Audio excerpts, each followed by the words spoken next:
पे सूचना मिली कि एक घर में देह व्यापार चलाया जा रहा है। वहाँ पर टीम बनाकर दबिश दी गई, रेड की गई। उसमें घर की एक मकान मालकिन महिला थी, उसका क्लियर इन्वॉल्वमेंट था। दुर्ग पुलिस ने घर में चल रहे सेक्स रैकेट का भांडाफोड़ किया है। जयंती नगर में देह व्यापार करने वाली महिला को 2 अन्य लोगों के साथ गिरफ्तार किया गया। पूरा मामला मोहन नगर थाना क्षेत्र का है। पुलिस को मुखबिर से सूचना मिली थी कि जयंती नगर के घर में देह व्यापार चल रहा है।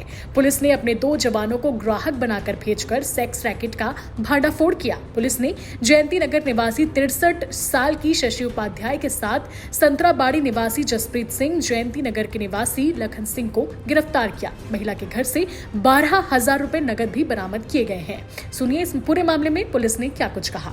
बीती देर रात एक जयंती नगर क्षेत्र एरिया है, मोहन नगर थाना क्षेत्र में, वहाँ पे सूचना मिली कि एक घर में देह व्यापार चलाया जा रहा है। उसमें जब पुलिस को मुखबिर से सूचना मिली तो वहाँ पर टीम बनाकर दबिश दी गई, एक पॉइंटर को भेजा गया और उसने जब कंफर्म किया तो अंदर रेड की गई। उसमें जो घर की एक मकान मालकिन महिला थी, उसका क्लियर इन्वॉल्वमेंट था। उसको फिर उसको विधिवत उसके खिलाफ कार्रवाई की गई। उसके अलावा 2 पुरुष भी वहाँ से मिले जो या तो कस्टमर थे या वहाँ पे उपस्थित थे, तो उनके खिलाफ भी कार्रवाई की गई। और इसमें इमोरल ट्रैफिकिंग प्रिवेंशन एक्ट 1956 की धारा 3, 4, 5 व 7 के तहत कार्रवाई की गई है।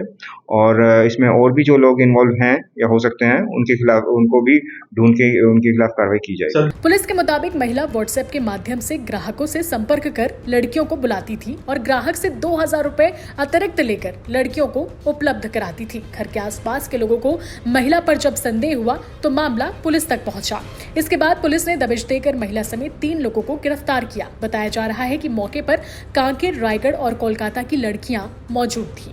ब्यूरो रिपोर्ट, दुर्ग।